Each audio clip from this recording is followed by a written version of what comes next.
అందరికీ నమస్కారం. పెద్దలు, గౌరవనీయులు, రాష్ట్ర మాజీ మంత్రివర్యులు, అదేవిధంగా ఈరోజు తన పోరాట పటిమతో మా అందరిలో కూడా కొత్త ఉత్సాహాన్ని నింపుతున్న మా అక్క శ్రీమతి సబితా ఇంద్రారెడ్డి గారు, గౌరవనీయులు పెద్దలు, రాష్ట్ర హోంశాఖ మాజీ మంత్రివర్యులు అన్నగారు మొహమ్మద్ మహమూద్ అలీ గారు, మా తమ్ముడు, తప్పకుండా రాజేంద్రనగర్ నియోజకవర్గాన్ని భవిష్యత్తులో ఉజ్వలంగా అభివృద్ధి బాటలో ముందుకు తీసుకుపోయే అద్భుతమైన నాయకుడు మా తమ్ముడు పట్లోళ్ళ కార్తీక్ రెడ్డి గారు, గౌరవనీయులు మణికొండ మున్సిపాలిటీలో బీఆర్ఎస్ పార్టీ అధ్యక్షులు సోదరులు సీతారాం ధూళిపాల గారు.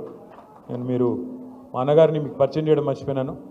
అంబర్పేట శాసనసభ్యులు పెద్దలు, వాళ్ళ స్వామి అయ్యప్ప స్వామి మాలేసుకున్నారు అన్నగారు కాలేరు వెంకటేష్ అన్న గారు, గౌరవనీయులు రామగుండం మాజీ శాసనసభ్యుడు సోదరుడు కోరుకంటి చందర్ గారు, ఇప్పటిదాకా తన మాటతో షాయరీతో మిమ్మల్ని అందరినీ ఆకట్టుకున్న మా తమ్ముడు అబ్దుల్ ముఖీద్ చందా గారు, వేదికపైన ఆసీనులైన గౌరవనీయులు వక్ఫ్ బోర్డ్ మాజీ చైర్మన్ నిజాముద్దీన్ గారు, ఇంకా మా అర్షద్ గారు, అదేవిధంగా చాలామంది పెద్దలు ఉన్నారు. నేను ఎవరిలో పేర్లు చెప్తలేను, మనసులనే తిట్టుకోండి, బయటకు తిట్టకుండ్రి. వేదిక ముందున్న మా ఆడబిడ్డలకు, ముందున్న మా మణికొండ నియోజకవర్గం నుండి తరలి వచ్చిన, మణికొండ మున్సిపాలిటీ నుంచి తరలి వచ్చిన మా అన్నదమ్ములకు, అక్క చెల్లెళ్లకు, ప్రత్యేకించి ఈరోజు పార్టీలో చేరుతున్న నాయుడు గారు, మరి రంగారెడ్డి జిల్లా కాంగ్రెస్ కమిటీకి జాయింట్ సెక్రటరీగా ఉన్నారు. వాళ్ళ అబ్బాయి కూడా ఎయిర్ ఫోర్స్లో పనిచేస్తున్నాడంట.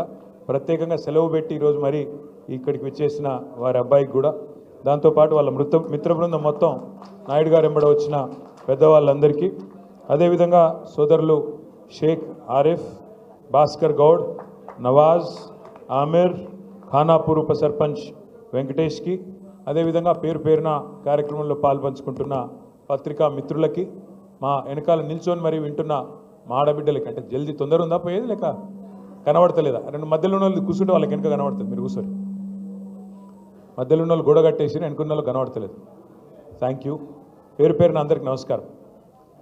మీ అందరికీ రాష్ట్రంలో జరుగుతున్న అన్ని పరిణామాలు తెలుసు.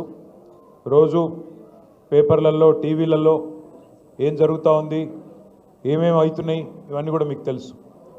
మీకు ఒక విషయం మాత్రం నేను ప్రత్యేకంగా గుర్తు చేయదలుచుకున్నాను. తెలంగాణ రాష్ట్రం ఏర్పడ్డ నాడు, సరిగ్గా 11 సంవత్సరాల కిందట, హైదరాబాద్ మహానగరంలో, ముఖ్యంగా రాజేంద్రనగర్ కానీ లేదా రంగారెడ్డి జిల్లాలోని వివిధ నియోజకవర్గాల్లో కానీ కొన్ని అనుమానాలు ఉండేది. హైదరాబాద్కి పెట్టుబడులు వస్తాయి అనేది కాదు, ఉన్నాయే పోతాయంట, హైదరాబాద్ అభివృద్ధి కుంటుపడుతుందంట, హైదరాబాద్ బ్రాండ్ ఇమేజ్ దెబ్బతినిపోతుందంట, హైదరాబాద్లో హిందువులు ముస్లింల మధ్యన అనవసర గొడవలు అవుతాయంట అని చెప్పి చాలా రకాలుగా ఆనాడు ప్రచారాలు జరుగుతూ ఉండేది. ఇప్పుడు చాలామంది మర్చిపోయినట్టు కూడా ఉన్నారు, ఎందుకంటే అవన్నీ పాత ముచ్చట్లు కాబట్టి మర్చిపోయినట్టున్నారు. కానీ కేసీఆర్ గారి నాయకత్వంలో అభివృద్ధే మన కులంగా, సంక్షేమమే మన మతంగా, ఈరోజు పేదవారిని పెద్దవారిని అందరినీ కూడా బ్రహ్మాండంగా కలుపుకొని సంక్షేమ కార్యక్రమాలు, అభివృద్ధి కార్యక్రమాలు అందరికీ సమపాలనలో అందే విధంగా చాలా చక్కగా 10 ఏళ్ల పాటు కేసీఆర్ గారు రాష్ట్రాన్ని పరిపాలించినారు. కాబట్టే భారతదేశంలో ఎన్నో రంగాలలో తెలంగాణ ఒక రోల్ మోడల్గా, ఒక దిక్సూచిగా, ఒక ఆదర్శవంతమైన రాష్ట్రంగా, తలసరి ఆదాయంలో కావచ్చు, విద్యుత్ వినియోగంలో కావచ్చు, పరిశ్రమల ఆకర్షణలో కావచ్చు, వ్యవసాయ విస్తరణలో కావచ్చు, పేదవాళ్ళను ఆదుకునే సంక్షేమ కార్యక్రమాలు కావచ్చు, యాదాద్రి లాంటి గుడి కట్టే విషయంలో కావచ్చు, ఏ విషయంలో అయినా డాక్టర్ బాబాసాహెబ్ అంబేద్కర్ గారి ప్రపంచంలోనే అతిపెద్ద విగ్రహం పెట్టే విషయమే కావచ్చు, లేదా ఇంటింటికి నీళ్ళు ఇచ్చే విషయమే కావచ్చు, ఏ విషయంలోనైనా బ్రహ్మాండమైన అభివృద్ధిని, బ్రహ్మాండమైన సంక్షేమాన్ని 10 ఏళ్లలో, కరోనా లాంటి మహమ్మారి తరుముకొచ్చినా పేదలను కడుపులో పెట్టుకొని చూసుకుంటూ ఎక్కడ సంక్షేమం ఆగకుండా చూసుకున్నారు. కాబట్టి కేసీఆర్ గారిని మీరు రాజేంద్రనగర్ నియోజకవర్గంలో కూడా మనస్ఫూర్తిగా ఆశీర్వదించి ఆనాటి మన అభ్యర్థిని మీరు అఖండమైన మెజారిటీతో గెలిపించారు. తమ్ముడు కార్తీక్ రెడ్డి గారు చెప్పినట్టు ఎమ్మెల్యేలు కొంతమంది పార్టీని వదిలిపెట్టి పోవచ్చు కాక, కానీ ఎమ్మెల్యే పోయినా అధికార లాలసతో పైరవీల కోసము, పదవుల కోసము, ఇంకో దానికోసం వారు పోయినా మేము మాత్రం ఉంటాము, పార్టీని వదిలిపెట్టమని చెప్పి నిబద్ధతతో ఉన్న మా గులాబీ అన్నదమ్ములకి, మా ఆడబిడ్డలకు హృదయపూర్వకంగా శిరస్సు వంచి నేను ధన్యవాదాలు తెలియజేస్తాను. కష్టాలు అందరికీ వస్తాయి. కష్టాలు మనిషి అనేవాడికి అందరికీ వస్తాయి. గెలుపులు, ఓటములు, ఎదురు దెబ్బలు ఇవేవి కొత్త కాదు. 2001 ఏప్రిల్లో కేసీఆర్ గారు పార్టీ పెట్టినప్పుడు ఆనాడు ఆయన వెంబడ కేవలం పిడికెడు మంది ఉండే. కానీ 24 ఏళ్లలో ఈరోజు కేసీఆర్ గారు పెట్టిన పార్టీ ఇంతింతై వట్టుడింతై అన్నట్టు ఆనాడు పెట్టిన ఒక విత్తనం వాళ్ళ మహావృక్షమై వేలాది లక్షలాది మంది నాయకులను, కార్యకర్తలను బ్రహ్మాండంగా గ్రామాన ప్రతి పట్టణంలో, ప్రతి పల్లెలో అద్భుతంగా విజృంభించి భయంకరంగా ఇవాళ అన్ని చోట్ల కూడా విస్తరించింది. నా విజ్ఞప్తి, నా ప్రార్థన మీతో ఒకటే. ఇవాళ కేసీఆర్ గారు అంటే ఒక వ్యక్తి కాదు, టీఆర్ఎస్ అంటే ఒక సామాన్య శక్తి కాదు. కొంతమంది కలలు కంటున్నారు, పిచ్చి కలలు కంటా ఉన్నారు. రేవంత్ రెడ్డి గారు నిన్న మొన్న మాట్లాడుతున్నారు, కేసీఆర్ను ఫినిష్ చేస్తా, బీఆర్ఎస్ను ఫినిష్ చేస్తా. నేను రేవంత్ రెడ్డికి ఒకటే చెప్తా ఉన్నా, కేసీఆర్ను ఫినిష్ చేస్తా అని చెప్పి నీలాగా 24 ఏళ్లలో చాలామంది ప్రగల్భాలు పలికినారు, పిచ్చి ప్రేలాపనలు చేసినారు. ఇవాళ ఒక్కసారి చరిత్రలోకి తిరిగి తొంగి చూడు. కేసీఆర్ను ఫినిష్ చేస్తా అన్న వాళ్ళు ఎవరన్నా ఇక్కడ ఉన్నారా? ఇంకా వాళ్ళు ఫినిష్ అయినరా? ఒక్కసారి చూసుకోమని చెప్పి నేను విజ్ఞప్తి చేస్తా ఉన్నా. కేసీఆర్ అనే వ్యక్తి, ఆయన తెలంగాణ రాష్ట్ర ఏర్పాటు కనుక ఆయన నడుము బిగించకపోతే ఇవాళ రేవంత్ రెడ్డి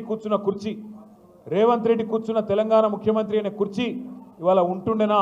ఒక్కసారి ఆలోచించాలని చెప్పి కూడా నేను మిమ్మల్ని కోరుతా ఉన్నాను.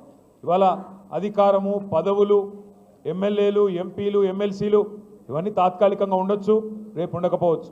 కానీ ప్రజల గుండెల్లో స్థానం శాశ్వతం. అది కేసీఆర్ గారికి మాత్రమే సొంతం అనే మాట నేను విజ్ఞప్తి చేస్తా ఉన్నాను. ఇవాళ రేవంత్ రెడ్డి గారు, ఎందుకంటే ఆయన కొన్ని సాంకేతికపరమైన సమస్యలు ఉన్నాయి, అందుకే ఎత్తైన కుర్చీలో కూర్చుంటున్నాడు. 2 కుర్చీలు వేసుకొని కూర్చుంటుంటాడు. కొన్ని టెక్నికల్ ప్రాబ్లమ్స్ ఉన్నాయి.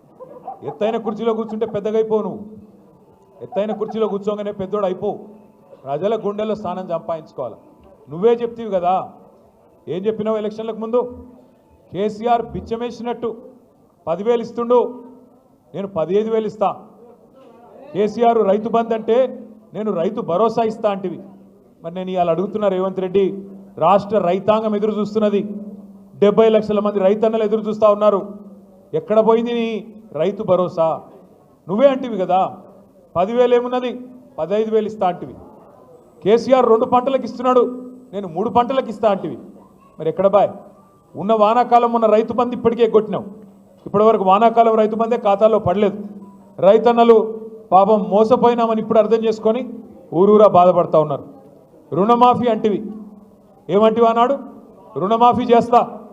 కేసీఆర్ ₹1,00,000 రుణమాఫీ చేస్తే మీరు రుణమాఫీ అయిన వాళ్ళు కూడా బ్యాంకు కురకండి, ఆగమాగం పొండి. కేసీఆర్ ₹1,00,000 మీకు మాఫీ చేసినాడు, నేను 2 లక్షలు చేస్తా. లోన్ తెచ్చుకోకపోతే అర్జెంటుగా తెచ్చుకోండి. డిసెంబర్ 9, 2023 సోనియమ్మ బర్త్డే, వెంటనే సంతకం పెడతా అంటివి. మరి సోనియమ్మ బర్త్డే పోయిన సంవత్సరం అయిపోయింది, ఈ సంవత్సరం రానే వస్తున్నది, ఇంకో సంవత్సరం. మరి 2023 అన్నావు, అది పోయింది. సోనియా గాంధీ గారి బర్త్డే మళ్ళీ వస్తూనే ఉన్నది, ఇంకో వారం రోజుల్లో, 10 రోజుల్లో. ఇంతవరకు ఏమైంది? రుణమాఫీ అంటే సమాధానం లేదు. అదొకటే కాదు, ఒక సోనియా గాంధీ గారిని మోసం చేయలేదు, రాష్ట్రంలోని 70 లక్షల మంది రైతులనే మోసం చేయలేదు. మొత్తం ఏ దేవుడు కనబడతా ఆ దేవుడి మీద ఒట్టు. యాదగిరి గుట్టకు పోయిండు, యాదాద్రి లక్ష్మీనరసింహస్వామి మీద ఒట్టన్నాడు. వేములవాడ పోయిండు, రాజరాజేశ్వర స్వామి మీద ఒట్టన్నాడు. భద్రాచలం పోయినాడు, సీతారామస్వామి మీద ఒట్టన్నాడు. అలంపూర్ పోయినాడు, జోగులాంబ తల్లి మీద ఒట్టన్నాడు. ఇక్కడ హైదరాబాద్కి వచ్చి జూబ్లీహిల్స్ పెద్దమ్మ మీద ఒట్టన్నాడు. నిన్ననే దేవుళ్ళందరూ మీటింగ్ పెట్టుకున్నారంట. వీడెక్కడ దొరికిండ్రా నాయన మనకు? ఏడ కనబడితే ఆడ ఒట్లేస్తున్నాడు, ఈడెక్కడ దొరికినాడు నాయన? ఎందుకంటే మనుషులను మోసం చేసే మనుషులను చూసినాం, దేవుళ్ళను మోసం చేసేవాడు మొదటివాడు వీడు. మీరు ఆలోచించండి, నేను చెప్పేది తప్ప ఒప్ప ఆలోచించండి. ఏమన్నావు నువ్వు? 15 ఆగస్టు వరకు మొత్తం రుణమాఫీ. ఇంకా ఆ రోజు ఎగిరెగిరి పడుతుంది. హరీష్ రావు యాడున్నావు? మూసిలో దుంకు, గంగల దుంకు, రాజీనామా చేస్తావా సస్తావా అంటివి. ఇవాళ అడవే మరి నీ రుణమాఫీ. ఆఖరికి పోని హిందూ దేవుళ్ళని మోసం చేసినావు. ఆఖరికి మా జహాంగీర్ పీర్ దర్గా కూడా పోయి అక్కడ కూడా అవుట్ పెడుతుంది. సరిగ్గా జహాంగీర్ పీర్ దర్గా పోయి పాపం అక్కడ ఓట్లు పెట్టినాడు. ఒక్కరిని కాదు, అన్ని కుల మెదక్ చర్చిని కూడా ఉంచుకున్నాడా? మెదక్ చర్చిలో యేసుక్రీస్తు కూడా బాధపడుతున్నాడు. వీడెక్కడ దొరికిండ్రా నాయన? అక్కడ పోయి చర్చిలో అక్కడ కూడా ఓటు పెట్టినాడు. ఏ దేవుణ్ణి వదలలేదు, ఏ కులాన్ని వదలలేదు, ఏ మతాన్ని వదలలేదు. అంటే ఇంత మోసం అంటే ఇవాళ నేను నిజంగా కూడా హైదరాబాద్ ప్రజలకు మాత్రం, మీ చైతన్యానికి మాత్రం జిహెచ్ఎంసీ పరిధిలో నేను శిరస్సు వంచి మీకు పాదాభివందనం చేస్తాను. రాష్ట్ర వ్యాప్తంగానేమో కాంగ్రెస్ పార్టీ మాటలు విని జిల్లాలలో పాపం కొంతమంది మోసపోయినారు. మా తమ్ముళ్ళు, మా అన్నలు, మా అక్కలు, చెల్లెలు కూడా ఫ్రీ బస్సు తులం బంగారం అంటే కొంతమంది మోసపోయినారు. కానీ హైదరాబాద్ వాళ్ళు మాత్రం మోసపోలేదు. ఎందుకంటే కాంగ్రెస్ను చూసి వీళ్ళ మాటలు తెలుసు కాబట్టి, వీళ్ళ వ్యవహారం తెలుసు కాబట్టి రాజేంద్ర నగర్ కానీ శేర్లింగంపల్లి కానీ మొత్తం 24 నియోజకవర్గాలు ఉంటే జిహెచ్ఎంసీ పరిధిలో ఒక్కటంటే ఒక్క సీటు కూడా కాంగ్రెస్కి ఇవ్వకుండా మీ చైతన్యాన్ని మీరు మాత్రం చూపెట్టినారు. సరే, మనం గెలిపించిన వాళ్ళు అప్పుడప్పుడు మన వాళ్ళు అనుకునే వాళ్ళు మనం మోసం చేయొచ్చు, వాళ్ళు తప్పు చేయొచ్చు. కానీ ఇందాక తమ్ముడు కార్తీక్ చెప్పినట్టు తప్పకుండా పశ్చాత్తాపపడే రోజు, బాధపడే రోజు. పెద్దలు అప్పుడెప్పుడో చెప్పినట్టు రాజకీయాల్లో హత్యలు ఉండవు, ఆత్మహత్యలు మాత్రమే ఉంటాయి. అందుకే మీరు గెలిపించిన మీ ఎమ్మెల్యే గారు ఆత్మహత్య చేసుకున్నాడు తప్ప మీరు తప్పు చేయలేదు. ఆయన పోయినా ఏమి కాదు పార్టీకి అని చెప్పి ఇవాళ పార్టీని మణికొండలో కావచ్చు, నార్సింగిలో కావచ్చు, బండ్లగూడలో కావచ్చు, శంషాబాద్లో కావచ్చు బ్రహ్మాండంగా కాపాడుకుంటూ ఎక్కడికక్కడ అద్భుతంగా నడుపుతున్న పోరాట పటిమను ప్రదర్శిస్తున్న మా నాయకులు మొత్తానికి హృదయపూర్వకంగా ధన్యవాదాలు. నేను మీతో ప్రార్థన, మీ అందరితో ప్రార్థన ఒకటే. నిజంగా కూడా గవర్నమెంట్లో ఉన్నప్పుడు ప్రజలకు సేవ చేసే భాగ్యం ఉంటుంది. ప్రజలని సంక్షేమ కార్యక్రమాల ద్వారా, అభివృద్ధి కార్యక్రమాల ద్వారా చేరుకునే అవకాశం ఉంటుంది. కానీ ప్రతిపక్షంలో ఉన్నప్పుడు నిజంగా ప్రజల పక్షాన కొట్లాడి ప్రజల గుండెల్లో శాశ్వతంగా స్థానం సంపాదించుకునే ఒక అరుదైన అవకాశం ఉంటుంది. ఇవాళ అవకాశం మా తమ్ముడు కార్తీక్ రెడ్డి గారికి వచ్చిందనే మాట నేను మీకు విజ్ఞప్తి చేస్తా ఉన్నాను. మీరు ఎంత గట్టిగా ప్రజల్లోకి పోతే చాలా సంతోషంగా ఉంది, చాలా సంతోషంగా ఉంది. మధ్యకాలంలో ఒక్కసారి కాదు కార్తీక్ రెడ్డి గారు నాకు ప్రత్యేకంగా ఫోన్ చేసి, హైదర్ షా కోర్టులో హైదర్గూడలో చాలామంది మనవాళ్ళు ఈ మూసీ వల్ల బాధపడుతున్న వాళ్ళు, మూసీ ప్రాజెక్ట్ అని ముఖ్యమంత్రి ఏదైతే ఢిల్లీకి మూటలు పంపేదానికి రంగం సిద్ధం చేస్తూ ఉన్నాడో దీనివల్ల బాధపడుతున్న వాళ్ళు ఉన్నారు. అంటే నేను ఒకటే అన్నాను, మన పార్టీ ఆఫీస్కి ఎప్పుడైనా రావచ్చు ఎవరైనా బాధితులు, తప్పకుండా వారికి స్వాగతం. అంటే ఒకరు కాదు, ఇద్దరు కాదు, దాదాపు 500-600 కుటుంబాలు ఇక్కడికి వచ్చి సబితక్కని, మన నాయకులని, మనందరినీ కలిసి మీరు మా దగ్గరికి రండి అంటే రాజేంద్రనగర్ నియోజకవర్గం అంతా 2-3 డివిజన్లు తిరిగినాం. అత్తాపూర్ కానీ, హైదర్ షా కోర్టు కానీ, పక్కనే అటు బౌద్ధుర్పురాకు మన కారువాన్ దగ్గర ఉండే ప్రాంతం కానీ మొత్తం తిరిగినాం. కిషన్ బాగ్ కూడా వచ్చినాం. అక్కడ పోతే హిందూ లేదు, ముస్లిం లేదు, ఏమీ లేదు. బుర్కా కప్పుకున్న మా ఆడబిడ్డలు ఉన్నారు. వాళ్ళు వచ్చి అంటున్నారు, హమ్కో సబ్ పతా చల్ గయా సాబ్, మాకు ఎవడు మా దోస్తు ఎవడు దుష్మన్ అర్థమైంది, మా కష్టంలో ఎవడున్నాడో మాకు అర్థమైంది. 40-50 ఏళ్ళకెచ్చి ఇక్కడ ఇల్లు కట్టుకొని ఉంటున్నాం. ఇలా మమ్మలను అక్రమణదారులు అంటున్నారు, కబ్జా కోర్లని ముద్రేస్తున్నది ప్రభుత్వం. రిజిస్ట్రేషన్లు అయినాయి, ప్రభుత్వమే రిజిస్ట్రేషన్లు చేసింది, పైసలు కట్టించుకున్నది, పర్మిషన్లు ఇచ్చింది, పైసలు కట్టించుకున్నది, ట్యాక్సులు కడుతున్నాం. ప్రతి సంవత్సరం గర్పట్టి కడుతున్నాం, హౌస్ ట్యాక్స్, ప్రాపర్టీ ట్యాక్స్ కడుతున్నాం, నల్ల బిల్లు కడుతున్నాం, కరెంటు బిల్లు కడుతున్నాం, అన్ని గట్టంగా ఇవాళ మమ్మల్ని దొంగలు, కబ్జా కోర్లు, ఆక్రమణదారులు అని చెప్పి బద్నాం పెడుతున్నారన్నా. ఒక్కొక్క ఇల్లు విలువ 2 కోట్లు 3 కోట్లు ఉంటుంది. ఎందుకంటే హైదరాబాద్లో 60 గజాలు 50 గజాలు ఉన్నా ఇక్కడ బంగారం లాంటి భూమి, ఇక్కడ బంగారం లాంటి మరి మట్టి, అట్లాంటిది ఇవాళ అది ఇడిచిపెట్టి అది కూలగొడతాం. నువ్వు బయలుదేరి ఎక్కడనో కేసీఆర్ గారు కట్టించి వీళ్ళకి అప్పచెప్పిన డబల్ బెడ్రూమ్ నీకు ఇస్తాం అని చెప్పి అత్త సొమ్ము అల్లుడు దానం చేసినట్టు ఇవాళ కేసీఆర్ కట్టించిన డబుల్ బెడ్రూమ్లకు పంపుతా అని చెప్పి రేవంత్ రెడ్డి చెప్తున్నాడన్నా. కోట్ల రూపాయల ఆస్తి మా పిల్లల కోసం ఉండిపోతుందేమో అనుకుంటే ఈ దుర్మార్గుడు ఇట్లా చేస్తున్నాడని చెప్పి మాకు వచ్చి బాధపడతా ఉన్నారు. మా దగ్గరకు వచ్చి ఇవాళ నాకు సబితకి ఇప్పుడే గుర్తు చేసినారు. బీజేపీ నాయకులు, కేంద్ర మంత్రి కిషన్ రెడ్డి గారు, బీజేపీ నాయకులు కూడా ఇవాళ మూసీ పక్కన పోయి పండుకుంటారంట, మూసీ కాడ పోయి వాళ్ళు కూడా పండుకుంటారంట. ముఖ్యమంత్రి సవాల్ను స్వీకరిస్తూ వాళ్ళేదో చేస్తూ ఉన్నారంట. చాలా సంతోషం. 1-2 నిమిషాలు మీకు ఈ మూసీలో జరుగుతున్న దోపిడీ గురించి కూడా చెప్పవలసిన బాధ్యత మా మీద ఉన్నది. ఎందుకంటే రాజేంద్ర నగర్ నుంచే మూసీ ప్రవహించేది కిందికి. మీ మంచిరేవుల కాంచి మొదలై కిందికి మూసీ మళ్ళీ కిందికి అటు అంబర్పేటకు కిందికి వెళ్ళి ఇంకా మన ఉప్పల్ నియోజకవర్గం అటు కిందికి పోతుంది. ఒక 2 నిమిషాలు జాగ్రత్తగా వినండి. ముఖ్యమంత్రి గారు ఈ మధ్యన ఒక పల్లవి పదే పదే చెప్పిస్తున్నాడు. మూసీ పునరుజ్జీవం అంటున్నాడు. మూసీకి పునరుజ్జీవం అంటే తిరిగి జీవం పోయడం. ఉస్కో ఫిర్సే జిందా కర్నా మూసీని తిరిగి జీవం పోస్తా అంటున్నాడు. అంటే ఏమిటిది? 60-70 ఏళ్ళకేంచి స్వాతంత్రం వచ్చిన నాటి నుంచి మూసీలోకి మురికి నీరు నిరాటంకంగా పోతానే ఉన్నది. ముఖ్యమంత్రి గారు ఎట్లా మాట్లాడుతున్నాడంటే అదేదో మూసీని వీళ్ళేదో బంగారం లాగా మనకు చందమామలాగా మనకు అప్పజెప్పిపోయినారు 2014లో, దాన్ని మనం అంతా మసిబూసి పాడు చేసి ఖరాబ్ చేసినాం అన్నట్టు మాట్లాడుతున్నాడు. ఒకసారి యాద్ చేసుకోండి, 2014 నాటికే మూసీ మురికి కుప్పంగా మారిన మాట వాస్తవం కాదా? 50-60 ఏళ్ళు కాంగ్రెస్ పరిపాలన, 15-20 ఏళ్ళు తెలుగుదేశం పరిపాలన, ఆ రెండిట్లో ఉన్నది ఇదే రేవంత్ రెడ్డి కాదా? గతంలో తెలుగుదేశంలో ఉన్నాడు, ఇప్పుడు కాంగ్రెస్లో ఉన్నాడు. ఈ 2 పార్టీలు కారణం కాదా మూసీ మురికి కుప్పంగా మారడానికి? మరి మనం ఏం చేసినాం? 14 తర్వాత ఏం చేసినామంటే ప్రణాళికబద్ధంగా మూసీని మంచిగా చేయాలి, శాశ్వతంగా రాజేంద్ర నగర్ కావచ్చు, అదేవిధంగా కార్వాన్ కావచ్చు, బహదూర్పురా కావచ్చు, అంబర్పేట కావచ్చు, ఉప్పల్ కావచ్చు, హైదరాబాద్లో ఏ ప్రాంతాలు, ఎల్బీ నగర్ కావచ్చు, ఏ ప్రాంతాల నుంచి అయితే మూసిపోతున్నదో దాని పరివాహక ప్రాంతంలో అటు ఇటు उसके इतराफ में जो बच्चे हमारे हैं जो गरा हैं किसी को तकलीफ नहीं पहुंचना बल्कि बहुत कोशिश हम करें. क्या करें? ఏం చేసినాం మూసీకి? మేము ఒక 2 నిమిషాల్లో చెప్తాను నేను మీకు. పేదవాళ్ళ కడుపు కొట్టలేదు, పేదవాళ్ళ గూడు గూలగొట్టలేదు, కానీ దాన్ని మంచిగా చేసే ప్రయత్నం చేసినాం. హైదరాబాద్లో మీకు ఒక చదువుకున్న వాళ్ళు సీనియర్ సిటిజన్స్ కూడా చాలామంది ఉన్నారు, విద్యావంతులు ఉన్నారు. మీకు అర్థమవుతే 10 మందికి చెప్తారు, అందుకే ఇంత వివరంగా చెప్తా ఉన్నా. నేను 8 ఏళ్ల పాటు మున్సిపల్ శాఖ మంత్రిగా పనిచేసినాను కాబట్టి ఆ అనుభవంతో చెప్తా ఉన్నా. మూసీలోకి మనకు హైదరాబాద్ భౌగోళికంగా ఎట్లుంటుందంటే ఇట్లా ఇట్లా ఒక యూ షేప్లో, వి షేప్లో ఉంటుంది, యూ షేప్లో ఉంటుంది. ఇట్లా మొత్తం ఎక్కడ ఒక నీటి చుక్కబడ్డ హైదరాబాద్లో మురికి నీరు ఎక్కడి నుంచి వచ్చినా జిహెచ్ఎంసీ పరిధిలో 90% పైగా గ్రావిటీ ద్వారానే మూసీలోకి వస్తుంది.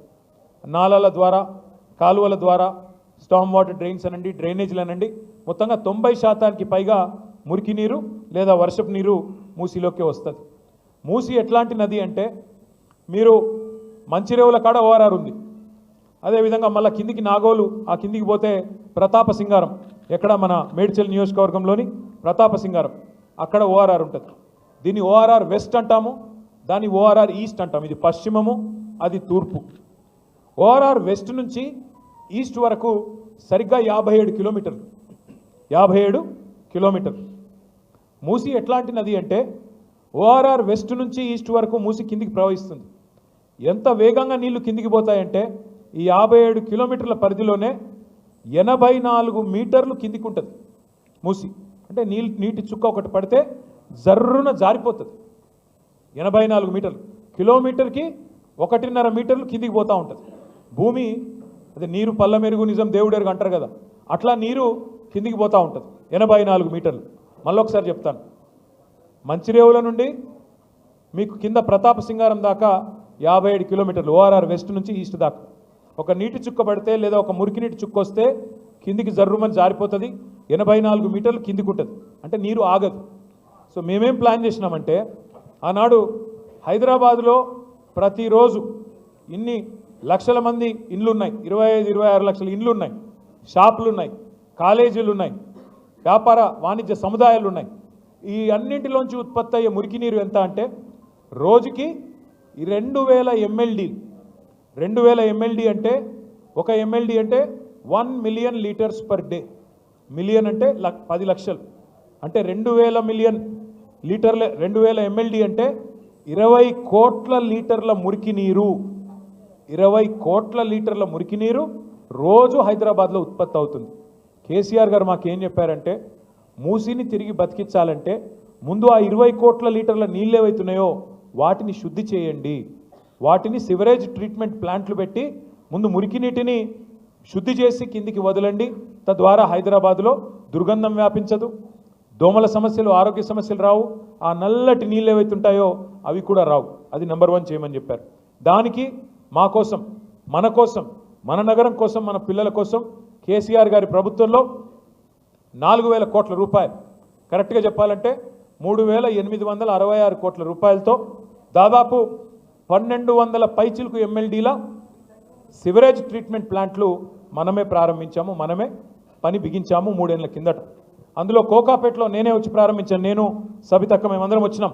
కోకాపేటలో ఒక 15 ఎంఎల్డీ ప్లాంటు మీ రాజేంద్ర నగర్ నియోజకవర్గంలోనే పూర్తి చేసినాం, దాన్ని ప్రారంభం కూడా చేసినాం. అదే మాదిరిగా హైదరాబాద్లోని మిగతా 1,200 ఎంఎల్డీల ప్లాంట్లు, ఇక మా కాలేరు వెంకటేష్ గారు ఇక్కడే ఉన్నారు, ఆయన అంబర్పేట నియోజకవర్గంలో 300 ఎంఎల్డీ ప్లాంట్ ఒకటే చోట అక్కడ కట్టినాం.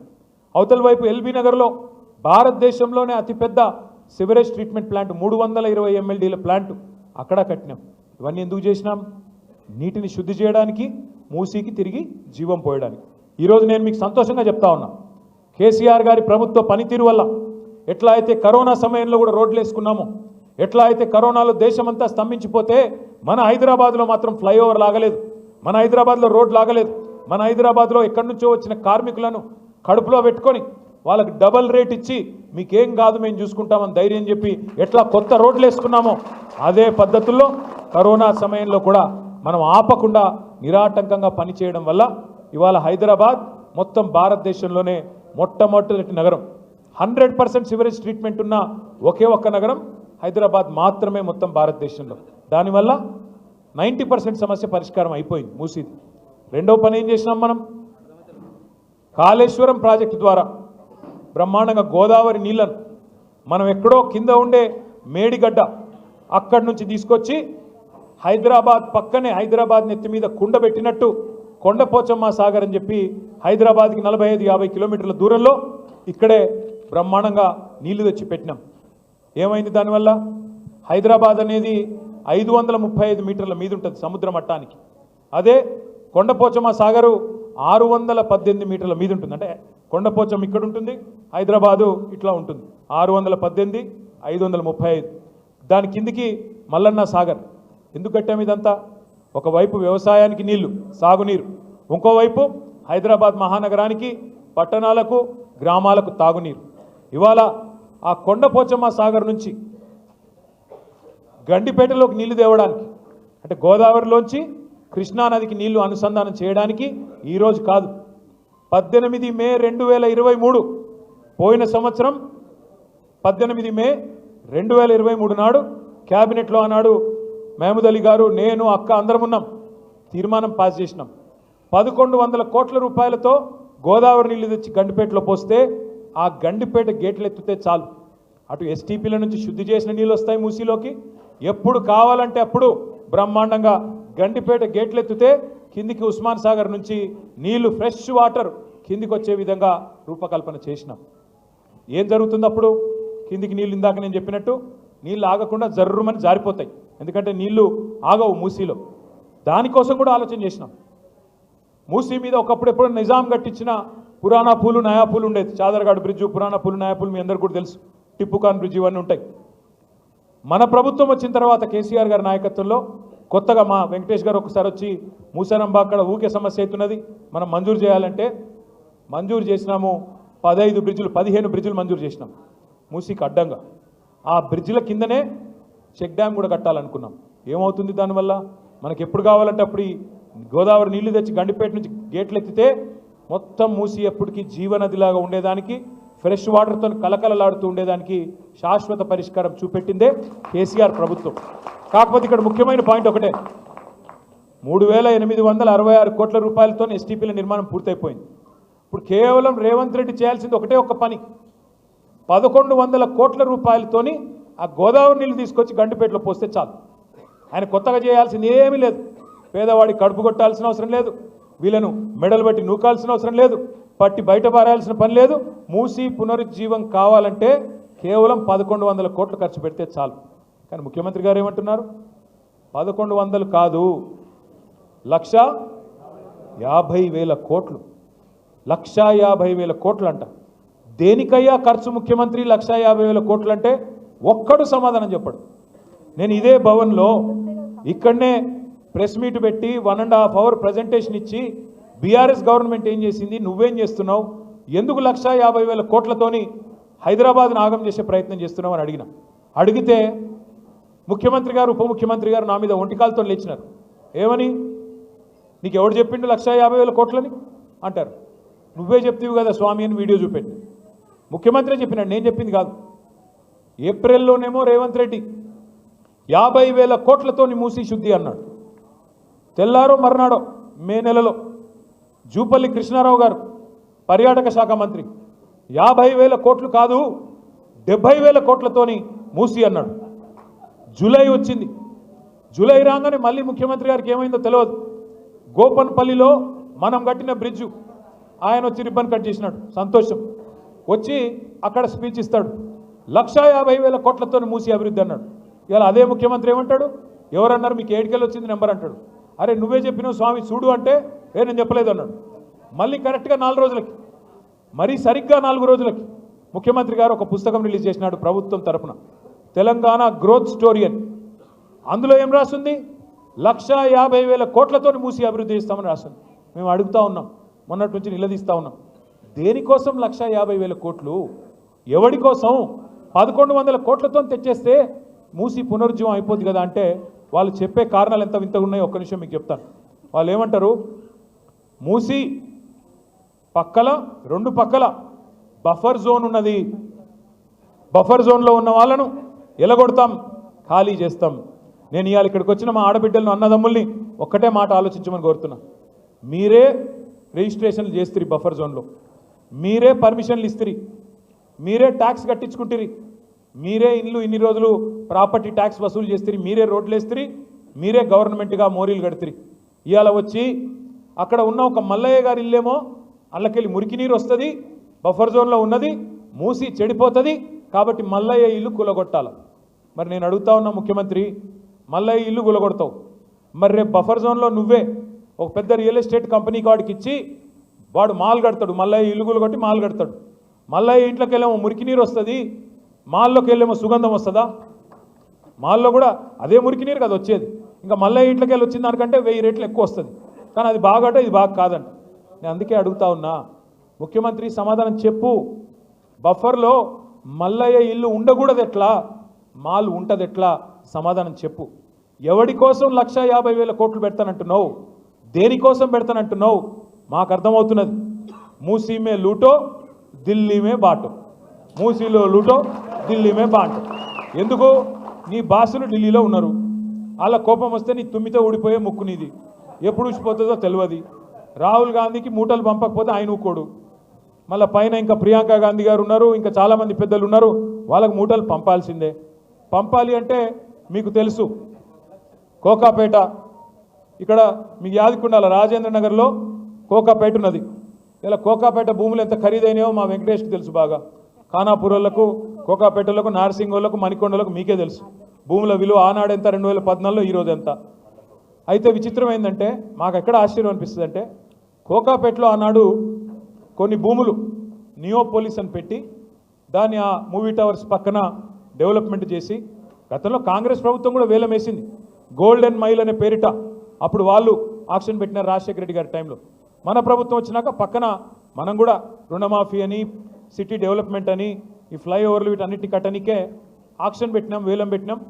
పారదర్శకంగా వేలం పెడితే ఒక్కో ఎకరం 100 కోట్లకు పోయింది. పోతే దానికి కూడా మమ్మల్ని తిట్టినాడు ఇదే రేవంత్ రెడ్డి. అన్నాడు, ఏమన్నాడు? మీరు కేటీఆర్ అనేవాడు దోపిడిగాడు, స్కామ్ చేసిండు, ఇలా 10,000 కోట్లు నొక్కేసిండు అన్నాడు. ఓఆర్ఆర్ ఉంది కదా, మీ రాజేంద్ర నగర్ మీకు వెళ్ళి పోతుంది కదా ఓఆర్ఆర్. దాన్ని ఏం చేసినాం మనము? 30 సంవత్సరాల కోసం ఒక ప్రైవేట్ వాడికి అప్పజెప్పినాం. అప్పజెప్పి 7,400 కోట్లు వాడిస్తే రాష్ట్ర ఖజానాకి మనం దాన్ని అభివృద్ధి సంక్షేమ కార్యక్రమాలకు వాడుకున్నాం. ఆ రోజు కూడా నా మీద ఆరోపణ చేసిండు రేవంత్ రెడ్డి, 1,00,000 కోట్లు రావాలి మనకి ఓఆర్ఆర్లో, వీళ్ళు అడ్డికి పావుషేర్ అమ్ముకున్నారన్నాడు. నేను ఇవాళ రేవంత్ రెడ్డి గారిని ఒకటే అడుగుతా ఉన్నా, అయ్యా ఆనాడు అపోజిషన్లో ఉన్నప్పుడేమో మాట్లాడుతీవి, ఓఆర్ఆర్ 1,00,000 కోట్లు రావాలా అంటివి, మళ్ళీ ఇవాళ నువ్వే మున్సిపల్ మంత్రివి, తెచ్చి చూపెట్టు. నేను వద్దన్నానా? క్యాన్సిల్ చేయి, ఓఆర్ఆర్ టెండర్ క్యాన్సిల్ చేయి. నేను తప్పు చేసిన రుజువు చేయి. నేను వద్దన్నానా? నేను తప్పు చేస్తే నువ్వు శిక్షించు, వద్దనట్లేదు. అట్లాగే నువ్వే అంటివి కదా కోకాపేట భూముల స్కామ్లో నేనేదో డబ్బులు దొబ్బినాను, మరి నువ్వెందుకు అమ్ముతున్నావు ఇవాళ భూములు?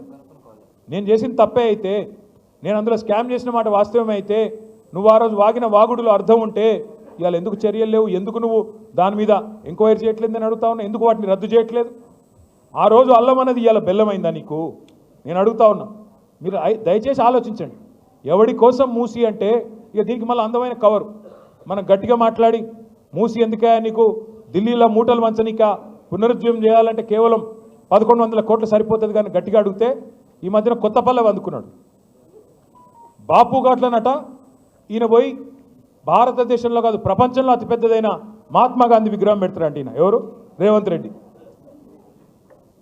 రేవంత్ రెడ్డి గారు మహాత్మా గాంధీ విగ్రహం పెడతాను అనగానే మహాత్మా గాంధీ గారి మన్మడు తుషార్ గాంధీ గారు స్పందించింది.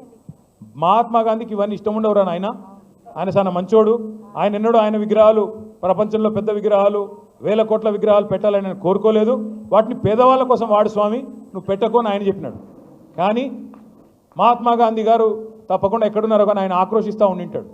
ఎందుకంటే రేవంత్ రెడ్డి గారు గాడ్సే శిష్యుడు, ఆయన నాథురామ్ గాడ్సే ఆర్ఎస్ఎస్ వాడు, ఆర్ఎస్ఎస్ గాడ్సే గారి శిష్యుడు ఈయన. ఈ వ్యక్తి పేరేమి రేవంత్ రెడ్డి. ఇవాళ ఎట్లున్నదంటే గాంధీ విగ్రహాన్ని గాడ్సే పెడతానంటే ఒప్పుకుంటామా సార్? నాకు అర్థం కాదు. మనం గాడ్సే లాంటి వాడు, గాడ్సేకి వారసుడు ఈయన వచ్చాట గాంధీ గారి విగ్రహం పెడతాడంట, అది కూడా బాపు ఘాట్లో. రేవంత్ రెడ్డి గారికి నేను ఒకటే చెప్తా ఉన్నా, నువ్వు గాంధీ విగ్రహాన్ని అడ్డం పెట్టుకొని మూసీ ప్రాజెక్టు అని దానికి కలరింగ్ ఇచ్చి మళ్ళీ దానిలో కూడా రేట్లు పెంచి దానిలో కూడా డబ్బులు దొప్పుకుంటానంటే ఇది సమంజసం కాదు. మహాత్మా గాంధీని అడ్డం పెట్టుకొని శిఖండిలాగా నువ్వు వెనకాల ఉండి రాజకీయం చేస్తానంటే మంచిది కాదు. తప్పకుండా ప్రజలకు వాస్తవాలు తెలుస్తూ ఉన్నాయి. మూసీ విషయంలో జరుగుతున్న దోపిడీ, పేదవాళ్లకు ఇబ్బందులు పెట్టే అంశంలో ఈ రాష్ట్రంలో ఒకసారి చూడండి ఏం జరుగుతూ ఉంది. మూసీలో దోపిడీ, మూసీకేమో 1,50,000 కోట్లు ఉన్నాయంట ముఖ్యమంత్రి కాడ, కానీ ఆడబిడ్డలకి తులం బంగారం ఈయనకి పైసలు లేవు, ముసలోళ్ళకి 4,000 రూపాయలు పెన్షన్ అన్నావు దానికి పైసలు లేవు, రాష్ట్రంలో రైతు బంధుకు పైసలు లేవు, రాష్ట్రంలో రుణమాఫీకి డబ్బులు లేవు, హోంగార్డులకు జీతాలు ఇయ్యనికే టైం లేవు, బతుకమ్మ చీరలకు పైసలు లేవు, అదేవిధంగా రంజాన్ తోఫాకు పైసలు లేవు, క్రిస్మస్ గిఫ్ట్కు పైసలు లేవు. కానీ మూసీకి మాత్రం 1,50,000 కోట్లు మాత్రం ఉన్నాయి. 1,100 కోట్లతో అయిపోయే మూసీలోనేమో 1,50,000 కోట్లు పోయాలి. మేము కాళేశ్వరం కట్టినప్పుడు ఇదే ముఖ్యమంత్రి ఏమన్నాడు? కాళేశ్వరంతోన ఒక పంటకి 45 లక్షల ఎకరాలకు నీళ్ళు ఇవ్వచ్చు, 2 పంటలు చూసుకుంటే 90 లక్షల ఎకరాలకు నీళ్ళు ఇవ్వచ్చు. మరి నేను అడుగుతున్నా ముఖ్యమంత్రి గారిని, మూసీతోని మురిసే రైతులు ఎంతమంది? మూసీతోని సాగులోకి వచ్చే ఎకరాలెన్ని?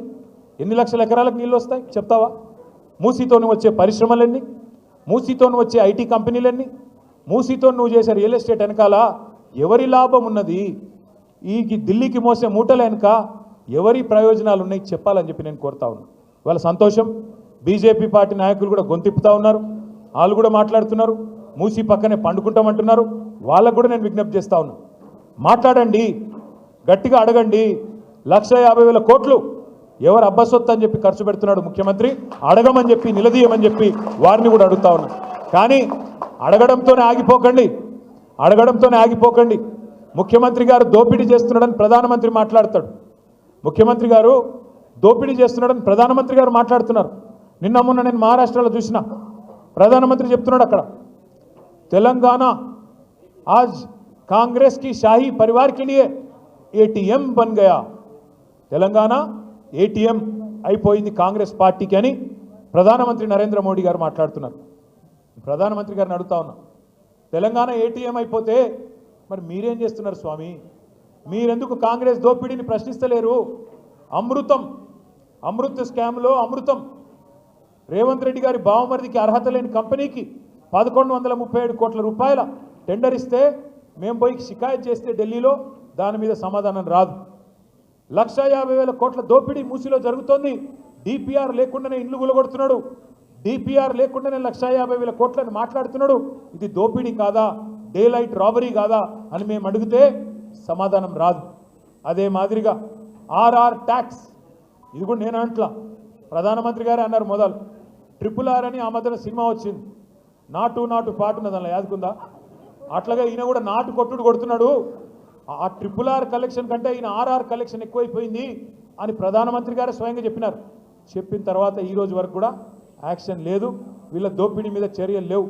చర్యలు లేకపోగా మణికొండలో ఎట్లయితే కాంగ్రెస్ బీజేపీ అలై బలై చేసుకొని చైర్మన్ వైస్ చైర్మన్ చైర్మన్ ఒక నరేందర్, వైస్ చైర్మన్ ఇంకో Narender. Chairman Congress Narender, vice chairman BJP Narender. వాళ్ళట బయటకు వచ్చి సిగ్గులేదు, బీజేపీ బీఆర్ఎస్ ఒకటే అని మాట్లాడతారు. బయటకు వచ్చి బీజేపీ బీ టీం బీఆర్ఎస్ అని ఒకటి మాట్లాడతాడు. నేను అడుగుతున్నా, మణికొండలో ఎవరు కలిసి కాపురం చేస్తూ ఉన్నారు? మక్తల్లో ఎవడు కలిసి కాపురం చేస్తున్నాడు? భువనగిరిలో ఎవడు కలిసి కాపురం చేస్తున్నాడు? మున్సిపాలిటీలో ఒకడు చైర్మన్, ఇంకోడు వైస్ చైర్మన్. ఒక్కడు చూపెడతావా? మొత్తం తెలంగాణలో బీజేపీ ఉన్ను టీఆర్ఎస్ కలిసి అధికారం పంచుకున్నది ఒక్కటన్నా చూపెడతావా? ఎక్కడా లేదు. కానీ ఇవాళ ఇష్టం వచ్చినట్టు మాట్లాడుతూ ఉంటారు. నేను మీద అందరితో ప్రార్థన ఒకటే, ఇవాళ బీజేపీ అనే పార్టీ కాంగ్రెస్కు రక్షణ కవచంలాగా మారింది. ఇవాళ కేంద్ర సహాయ మంత్రులు ఒక ఆయన బండి సంజయ్ కుమార్ గారు, ఆయన కేంద్ర సహాయ మంత్రి కాదు, రేవంత్ రెడ్డి సహాయ మంత్రి. రేవంత్ రెడ్డికి ఎప్పుడు కష్టం వచ్చినా ముందు ఆయన మీద రెప్ప వాలకుండా, కష్టం వచ్చినా వెంటనే రక్షణ కవచంలాగా సహాయ మంత్రి కాపాడుకుంటా ఉన్నాడు. మేము రేవంత్ రెడ్డిని తిరిగితే, రేవంత్ రెడ్డి మీద విమర్శ చేస్తే బీజేపీలకు రోషం వస్తున్నది. రఘునందన్ రావు, విశ్వేశ్వర్ రెడ్డి మీ ఎంపీ పుణ్యాత్ముడు, తర్వాత ఈయన ఇంకొక ఆయన పేరేదో ఉండే, కాదు అరవింద్. ఈ నలుగురు ఇవాళ రేవంత్ రెడ్డికి రక్షణ కవచం. నలుగురు బీజేపీ ఎంపీలు. మీరు ఆలోచించండి, వాళ్ళు రేవంత్ రెడ్డి పార్టీలు ఉన్నారా లేక బీజేపీలో ఉన్నారా? అప్పుడప్పుడు సరే మనకు కూడా కన్ఫ్యూజన్ ఉందనుకోండి, రేవంత్ రెడ్డి గారు కాంగ్రెస్లో ఉన్నాడా బీజేపీలో ఉన్నాడా అని మనకు కూడా కన్ఫ్యూజన్ ఉంది. ఎందుకంటే మీరు చూడండి జాగ్రత్తగా, పైన రాహుల్ గాంధీ పాపం ఆయన అమాయకుడు, ఆయనకేం తెలియదు, ఏం రాసిస్తే చదువుతాడు ఆయన పాపం. ఆయన లీడర్ కాదు, రీడర్. ఎక్కడ పోయి ఏ పేపర్ మీద ఏది రాస్తే తెల్ల పేపర్ పట్టుకొని పడపడపడ చదివేసి వెళ్ళిపోతాడు. ఆయన పోతాడు. నిన్న మాట్లాడుతున్నాడు మహారాష్ట్రలో రాహుల్ గాంధీ. ఏమంటున్నాడు? బొంబాయిలో అదానికి మొత్తం 1,00,000 కోట్ల విలువ చేసే ధారావి సొమ్ములు, ధారావి భూమి దారాదత్తం చేస్తున్నది బీజేపీ అని అక్కడ అదానిని వ్యతిరేకిస్తూ రాహుల్ గాంధీ మాట్లాడతాడు. మరి ఇక్కడేం జరుగుతున్నది? అదే అదాని మంచోడు, చాలా మంచివాడు, ఆయన మించిన ఉత్తముడు లేడు, అద్భుతమైన మనిషి అని చెప్పి రేవంత్ రెడ్డి గారు రోజు ఆయనతో రాసుకొని పుసుకొని తిరుగుతూ ఉన్నారు. నేను ఊరికేనే అనడం లేదు, ఏదో కావాలని విమర్శలు చేయడం కాదు. ఇవాళ బీజేపీ రక్షణ కవచంలాగా మారింది కాంగ్రెస్కు. ఇద్దరు కలిసి మన మీద పగబట్టినరు అనే మాట నేను ఉత్తగానే అంటలేను. పొంగులేటి శ్రీనివాసరెడ్డి గారు అని ఒక మంత్రి ఉన్నాడు, బాంబుల శాఖ మంత్రి. ఆయన అమావాస్య కొన్నాడు బాంబులు, కార్తీక పౌర్ణం కూడా వెళ్ళలేదు. ఇంకా దీపావళి పోయింది, కార్తీక పౌర్ణం పోయింది, కానీ ఆ బాంబులు పెళ్తనే లేవు, తుస్సు బాంబులన్నీ. అయితే ఆయన తుస్సు బాంబుల మంత్రి గారు, ఆయన ఇంటి మీద ఈడీ రైడ్ అవుతుంది, బాంబుల శాఖ మంత్రి మీద. ఇప్పటికీ 45 రోజులైంది. 45 రోజులైంది ఈడీ రైడ్ అయ్యి. అదే ఈడీ కవిత గారింటి మీదకి పోతే, అదే ఈడీ ఇంకొకరి ఇంటి మీదకి పోతే నిమిషం వస్తాయి వార్తలు బయటికి. ఇంత దొరికింది, అంత దొరికింది, బంగారం పెన్ను దొరికింది, సిల్వర్ పిన్ను దొరికింది, ఇవన్నీ వస్తాయి. మరి పొంగులేటి శ్రీనివాసరెడ్డి ఇంట్లోకేమో 2 కౌంటింగ్ మెషిన్లు పంపితేవి కదా, నోట్ల కట్టలు ఉన్నాయని చెప్పినారు. 2 కౌంటింగ్ మెషిన్లు పంపినారు. 45 రోజులైన తర్వాత అక్కడ ఇక్కడ కాంగ్రెస్ వాడు మాట్లాడాడు, ఈడీ వాడు మాట్లాడాడు, బీజేపీ వాడు మాట్లాడాడు. శ్మశాన నిశ్శబ్దం. ఎవరో చచ్చిపోయిన తర్వాత ఉంటే చూడండి కొద్దిసేపు, అట్లాగా ఎవడు మాట్లాడాడు. కుయ్యి లేదు, కయ్యి లేదు, సడి లేదు, సప్పుడు లేదు. ఏమిరా నాయన అంటే లేదు హోగా డీల్ హోగా నై బాత్ కరింగ్. ఇదే అంటున్నా నేను. ఎవరితో ఉన్నాడు కొద్దిగా మనం కూడా ఆలోచించి అవగాహనతో ఉండాలి తప్ప ప్రతిదానికి ఆగమాగం అయిపోకూడదు. నేను మీ దయచేసి మిమ్మల్ని కోరేది ఒకటి, పదవులు మాకు కొత్త కాదు. 10 ఏళ్ళు మీ దయతో, 10 ఏళ్ళు మీ ప్రేమతో మీ మనసు గెలుచుకునే అవకాశం వచ్చింది, మీకు సేవ చేసే అవకాశం వచ్చింది. మాకు పదవులేం కొత్త కాదు. మళ్ళీ మీరు గెలిపిస్తే కేసీఆర్ గారు ముఖ్యమంత్రి అవుతారు. మీ దయ ఉంటే మళ్ళీ మేమందరం గెలిచి ప్రభుత్వంలో ఉంటాం. మాకు కొత్త కాదు, పదవులేం కొత్త కాదు, సేవ చేయడం కొత్త కాదు, కొట్లాట అంతకంటే కొత్త కాదు, అరెస్టులు కావడం అంతకంటే కొత్త కాదు. ఉద్యమంలో అరెస్టుకు పోయాము, జైల్లోకి పోయాం. ఇదే కాంగ్రెస్ వాళ్ళు ఆనాడు అప్పుడు కూడా దొక్కిండ్రు, అప్పుడు కూడా ఇబ్బంది పెట్టిండ్రు. అయ్యేం కొత్త కాదు. కానీ నేను దయచేసి మిమ్మల్ని కొడతా ఉన్నాను. ఇవాళ మేము కంటగింపుగా మారినాం రేవంత్ రెడ్డికి. సబితక్కతో మాతో ఏంది పంచాయతీ? ఆయనకి మాకేమైనా గెట్టు పంచాయతీ ఉందా? ఆయనకు మాకు? నేనేమన్నా కొడంగల్లో భూములు కొనడానికి పోతే వాళ్ళ అన్న తిరుపతి రెడ్డితో నాకేమైనా తగాదా ఉందా? ఏమిలే, నాకేమన్నా కొడంగల్లో భూమి లేదు, ఏమి లేదు. కానీ ఎక్కడొస్తుంది పంచాయతీ? కొడంగల్లో నువ్వు పేదవాళ్ళ భూములు ఎందుకు గుంజుకుంటున్నావు? అక్కడ గిరిజనుల మీద ఎందుకు దౌర్జన్యం చేస్తున్నావు? అక్కడ ఎందుకు 60-70 లక్షల ఎకరం విలువ చేసే భూమిని 10 లక్షలకు గుంజుకుంటున్నావు? ఇక్కడ ఫార్మాసిటీ రద్దెందుకు అంటున్నావు? అక్కడ ఫార్మాసి విలేజ్ ముద్దెందుకు అంటున్నావు అని మేము అడిగితే ఆయన కోపం వస్తున్నది. మూసీలో 1100 కోట్లతో అయిపోయేదానికి 1,50,000 కోట్లు ఎందుకు ఖర్చు పెడుతున్నావు అంటే కోపం వస్తున్నది. రైతు బంధు ఎగ్గొడుతున్నావు, దీనికి పైసలు లేవు. స్కూటీలు ఇస్తా అన్నావు, దానికి పైసలు లేవు. తులం బంగారానికి పైసలు లేవు, దేనికి పైసలు లేవు. అక్కడ మాత్రం మూసీలో 1,50,000 కోట్లు ఎవడి కోసం పోస్తున్నావు అంటే కోపం వస్తున్నది. అర్హత లేని బావమరిది కంపెనీకి 1,100 కోట్ల రూపాయలు ఎట్లిచ్చినావు, ఎవడబ్బసొమ్మని ఇచ్చినావు అంటే కోపం వస్తున్నది. పొంగులేటి శ్రీనివాసరెడ్డి గారు బాంబుల శాఖ మంత్రి, ఆయన ఇంటి మీద ఈడీ రైడ్ అయింది, ఎందుకు ఏం దొరికిందో చెప్తలేరు అంటే కోపం వస్తున్నది. ఆ కోపమంతా మమ్మల్ని ఏదో కేసులు పెట్టి గొంతు నొక్కి లోపల వారేస్తే మాట్లాడేటోడు ఉండడు అని అనుకుంటా ఉన్నారు. కానీ నాకైతే ఇవాళ మీ మణికొండ వాళ్ళని చూసిన తర్వాత అనిపిస్తున్నది, మేము జైల్లోకి పోతే ఒక్క మణికొండ నుంచే నాకు తెలిసినంత వరకు 10,000 మంది తయారవుతారు. తప్పకుండా రేవంత్ రెడ్డి భరతం పడతారు. కూర్చున్న కాడ నిలదీసే శక్తులు, నిలదీసే కేసీఆర్లు, నిలదీసే మా సబితక్కలు ఎంతోమంది ఉన్నారు. మాకు ఆ భయం లేదు. మేము మిమ్మల్ని కోరేది ఒకటి, ఇంకా పోరాటం అయిపోలేదు, ఇప్పుడే ప్రారంభమైంది. 4 ఏళ్ళు ఉన్నది ఈ దౌర్జన్యం, ఈ రౌడీ రాజ్యం. వీళ్ళని తట్టుకోవాలా, నిలబడాలా, ప్రజలను అప్రమత్తం చేస్తూనే ఉండాలా. అడగాల మీ ఎమ్మెల్యే గారిని అడగాల, మణికొండకు వస్తే ఎందుకోసం పోయినావయ్యా అని అడగాల, ఏం తెచ్చినావు అని అడగాల, ఏమిటి కోసం పోయినావు, బీఆర్ఎస్ పార్టీ చేసిన దానికంటే ఈయన ఏం ఎక్కువ చేస్తాడు, దేనికోసం పోయినావు అని అడగాల. వ్యక్తిగత స్వార్థం కోసం పోయినావా, ఏమన్నా భూముల పంచాయతీలు సాల్వ్ చేసుకోవడానికి పోయినావా, ఆ రియల్ ఎస్టేట్ సామ్రాజ్యంలో నీకు కూడా వాళ్ళు ఇసిరే ఎంగిలి మెతుకుల కోసం పోయినావా, దేనికి కోసం పోయినావా అనే మాట స్పష్టంగా అడగాలి. ఒకవేళ అభివృద్ధి కోసం పోయినా అంటే శేర్లింగంపల్లి ఎమ్మెల్యే అదే చెప్తా ఉన్నాడు, అభివృద్ధి కోసం పోయినా అంటున్నాడు. మాకు కొన్ని విచిత్రం అనిపిస్తాయి. ఇదే శేర్లింగంపల్లి ఎమ్మెల్యే గారు ఎన్నికలకు ముందు ఒక పాంప్లెట్ వేసినాడు, 9,500 కోట్ల రూపాయలతో అభివృద్ధి టీఆర్ఎస్ హయాంలో జరిగింది అన్నాడు. మరి నేను ఎమ్మెల్యే గారిని అడుగుతా ఉన్నా, మీ ప్రకాష్ గౌడ్ను కూడా అడుగుతున్నాను, 9,500 కోట్ల రూపాయలతో శేర్లింగంపల్లి అభివృద్ధి కేసీఆర్ చేస్తే మరి రేవంత్ రెడ్డి నాయకత్వంలో పోయినావు కదా, నువ్వు గెలిచి ఇక్కడ గెలిచి అక్కడ పోయినావు కదా, మరి అంతకంటే ఒక కనీసం 1,000 కోట్లు ఎక్కువ తేవాలి కదా నువ్వు. 9,500 కేసీఆర్ ఇస్తే 10,500 కోట్లన్నా రేవంత్ రెడ్డి ఇస్తేనే కదా నువ్వు అభివృద్ధి కోసం పోయినట్టు. రాజేంద్ర నగర్ ఎమ్మెల్యే కూడా అదే దానికి లోబడి ఉండాలి కదా. ఏవి కాదట. ఇంకా విచిత్రం, ఖార్గే గారు ఉన్నారు, కాంగ్రెస్ పార్టీ అధ్యక్షుడు. ఆయన నిన్న మొన్న మహారాష్ట్రలో గొప్ప ఉపన్యాసం ఇచ్చినాడు, మహానుభావుడు. బీజేపీ పార్టీ మేకలు కొన్నట్టు కొంటున్నది ఎమ్మెల్యేలను అని చెప్పి మహారాష్ట్రలో తిడుతున్నాడు బీజేపీని. నేను ఇన్వైట్ చేసిన ఖార్గే గారిని, అయ్యా ఖార్గే గారు ఒకసారి తెలంగాణకు రండి, ఇక్కడ కూడా మేకల మండీలో కాంగ్రెస్ బాగా కొంటున్నది, మా మేకలు కూడా కొన్ని తప్పిపోయి కాంగ్రెస్ శిబిరంలో తిరుగుతున్నాయి, ఆ మేకలను పట్టుకొచ్చుకుందాం, నువ్వు రా స్వామి అన్న.